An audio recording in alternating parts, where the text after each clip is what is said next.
Assalamualaikum warahmatullahi wabarakatuh. Nama saya Sela Mawarni, saat ini sebagai dosen di Program Studi Teknologi Pendidikan Universitas Negeri Makassar, dan kebetulan juga saat ini sedang menempuh pendidikan doktoral di S3 Teknologi Pembelajaran Universitas Negeri Malang.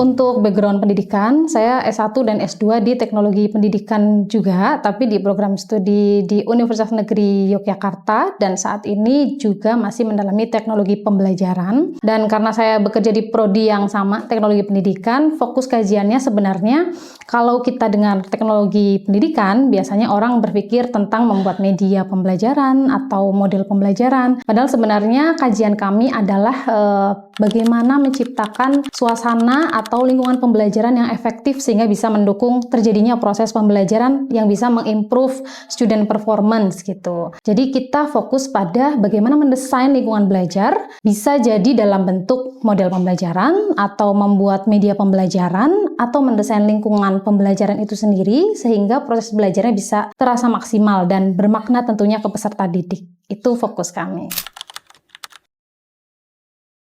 Oke, jadi ada salah satu jurnal yang judulnya itu The Intersection of AI and Instructional Design Practice, a Systematic Review. Nah, ini artikel tahun 2026, artikel Kibar dan Ilgas ini, dia sistemnya adalah mereview 28 artikel yang berkaitan dengan topik tersebut. Garis besarnya adalah apa sih potongan atau intersection antara kegiatan yang dilakukan dalam instructional design yang atau kita sebut desainer pembelajaran lakukan gitu ya, mulai dari perencanaan sampai evaluasi dengan fungsi AI. Jadi memposisikan di mana AI bisa masuk dalam proses pengembangan pembelajaran atau instructional design. Nah, artikel ini sangat relevan, bahkan saya sarankan sih bagi setiap pendidik, baik itu maupun guru dan dosen, itu karena saya yakin pendidik, guru maupun dosen itu selalu bersinggungan dengan kegiatan mendesain pembelajaran. Atau dengan kata lain, guru kan arsitek pembelajaran yang harus mendesain pembelajaran. Jadi, dalam mendesain pembelajaran itu ternyata ada loh peran-peran AI yang bisa masuk ke dalam salah satu tahapannya untuk mengefisienkan waktu. Jadi bisa untuk dalam merancangnya, mengembangkannya, sampai juga bisa membantu dari aspek evaluasi pembelajarannya. Jadi kalau yang kita tahu beberapa tahun yang lalu, mungkin 10 tahun yang lalu, desain pembelajaran itu selalu human center. Semua dikerjakan oleh guru atau pendidik, mulai dari merancang RPP sampai dengan menganalisis hasil tesnya siswa. Nah, namun sekarang ternyata sudah ada istilah baru, yaitu Human AI Collaboration. Jadi dalam proses pengembangan pembelajarannya, mulai dari merancangnya itu, bisa kita manfaatkan AI untuk menjadi salah satu partner dalam merancangnya itu. Jadi guru bisa menjadikan AI itu partner mulai dari membuat RPP, misalkan kalau dulu mungkin RPP harus diketik satu persatu, kemudian membuat kisi-kisi penilaian, untuk membuat media, semua harus guru yang melakukan. Sekarang ternyata ada transformasi yang bisa jauh lebih cepat, lebih efisien dengan pemanfaatan AI. Nah, kalau terkait Human AI Collaboration ini, saya rasa memang topik yang sangat hangat dan belum banyak dibicarakan. Namun tentunya ini bisa menjadi salah satu solusi untuk meningkatkan efektivitas maupun efisiensi pembelajaran. Oke, terkait kolaborasi manusia dengan AI, baik itu sebagai co-workers atau co-creation atau co-thought atau collaboration, itu saya rasa sudah terjadi saat ini gitu ya. Bahkan kalau kita lihat praktiknya, kalau kita mungkin tanya ke guru-guru saat ini, apakah mereka sudah pernah menggunakan AI, hampir 100% pasti mengatakan sudah pernah. Nah, bahkan kalau kita telusuri lebih dalam, proses itu bisa mencakup mulai dari merancang, contohnya misalkan guru ketika mau membuat modul ajar atau RPP, mereka bisa mencari inspirasi yang banyak dari AI seperti misalkan ChatGPT atau Gemini atau Cloud dan lain sebagainya. Kemudian dari aspek pengembangan media, nah tidak sedikit guru yang memang kewalahan untuk membuat medianya sendiri. Jadi ternyata adanya kolaborasi dengan AI ini bisa membuat guru itu mengembangkan medianya dengan bantuan AI dalam waktu yang jauh lebih singkat. Misalkan guru dulu ingin membuat sebuah video pembelajaran untuk membelajarkan terkait fotosintesis misalkan. Mungkin tidak semua video bisa dilihat di YouTube dan jelas menjelaskan proses fotosintesis, sehingga guru butuh mengembangkan sendiri medianya. Nah, hal-hal tersebut bisa memanfaatkan AI sebagai coworker untuk ide dari guru gitu ya, kemudian semua rancangan guru yang masukkan, kemudian AI bisa mentransform itu, bisa langsung otomatis dalam hitungan menit mungkin atau bahkan detik menghasilkan sebuah media pembelajaran. Termasuk kalau kita katakan sebagai alat bantu guru, salah satunya juga dalam bidang assessment. Yang dulu mungkin guru kalau untuk menginterpretasikan nilai siswa atau membuat rubrik penilaian harus satu persatu, atau ketika mengoreksi jawaban mungkin harus dilihat satu persatu. Tapi sekarang dengan adanya AI yang big data itu bisa sangat cepat semua informasi diolah, AI ini bisa sangat membantu dan sudah terjadi sampai saat ini. Tapi harus digarisbawahi satu hal yang mungkin belum terjadi adalah kopedagogi. Karena kopedagogi ini adalah ranah kreativitas dari guru itu sendiri. Karena AI ini memang dia sangat bisa untuk mengolah informasi yang jumlahnya besar, dari efisiensinya pun tinggi. Namun tentunya konteks pembelajaran, siapa murid kita, bagaimana lingkungan belajar kita, itu adalah guru yang paling paham. Jadi untuk coworker oke, co-taught oke, tapi co-pedagogi sepertinya belum bisa digantikan untuk saat ini karena pedagogi masih harus tetap dikontrol oleh guru itu sendiri atau pendidik. Oke, kalau kita bicara ED atau EDDIA itu adalah salah satu model desain instruksional. Jadi langkah-langkah gitu ya, mulai dari analisis, mendesain, mengembangkan atau development, mengimplementasi, kemudian mengevaluasi. Nah, kalau peran AI itu di artikel yang dibahas sebelumnya tadi, memang AI akan cenderung lebih banyak dimanfaatkan di 3 tahap awal, yaitu analisis, desain, dan development.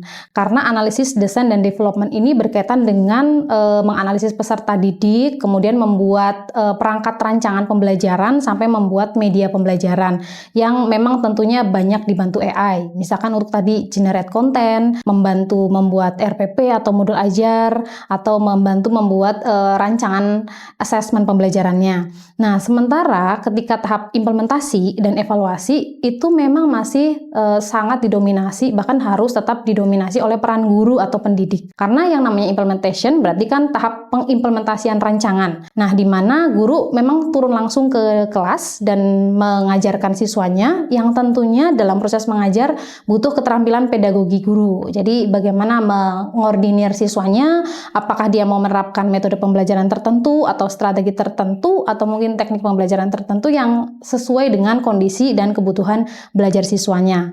Yang tentu kondisi tersebut tidak bisa dibaca oleh AI. Nah, kemudian di tahap evaluasi, kenapa evaluasi ini juga masih sedikit peran AI di dalamnya? Karena sebenarnya output dari evaluasi kan adalah decision making.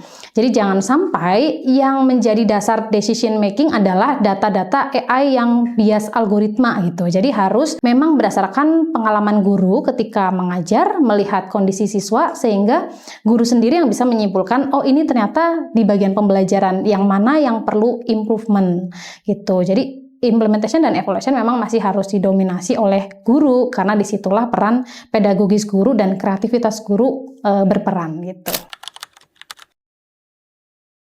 Kalau disimpulkan saat ini ya di Indonesia khususnya mungkin masuk tahap eksplorasi gitu. Jadi sebenarnya kita tidak terlalu cepat sih, tapi memang kita ingin mengeksplor sebanyak mungkin.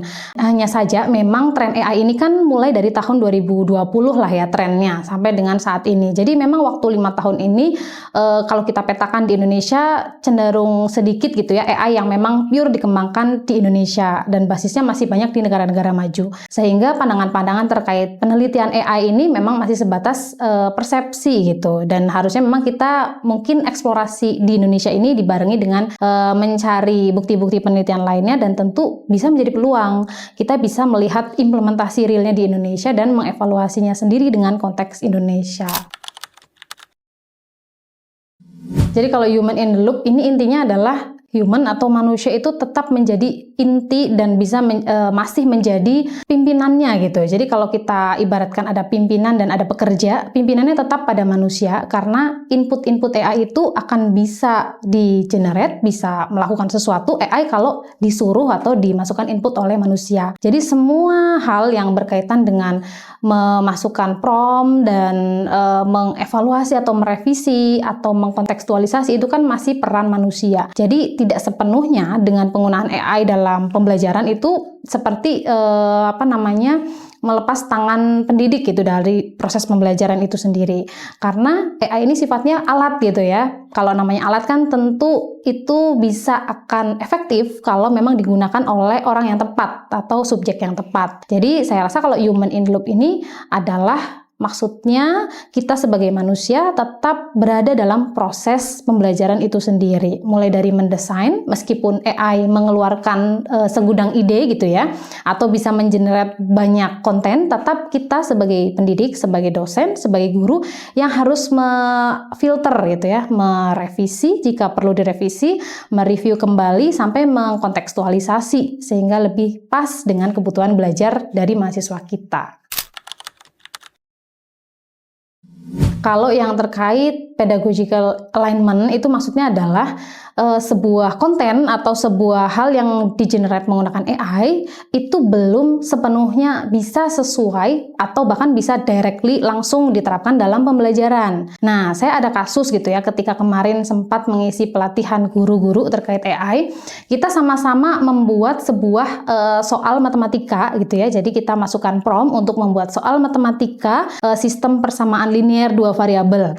Nah, yang keluar soal-soal tersebut ketika dianalisis soalnya bagus gitu, tapi ternyata ketika dianalisis soalnya tidak bisa menguji keterampilan high order thinking skill atau HOTS. Padahal sebenarnya gurunya maunya yang HOTS. Nah, itu salah satu yang ternyata generate dari AI tidak bisa serta-merta kita pakai otomatis. Ada juga satu kasus lain. Nah, ini kita membuat video ceritanya ya. Jadi karena guru membutuhkan media video, kita coba membuat video lewat AI. Secara visual sangat bagus gitu ya, bahkan mulus gitu animasinya, secara audio pun jelas, tapi ternyata ada satu proses yang terskip dalam video tersebut yang harusnya tersampaikan gitu, dan bahkan kalau tidak tersampaikan pembelajarannya bisa tidak optimal gitu karena siswa misunderstanding gitu ya.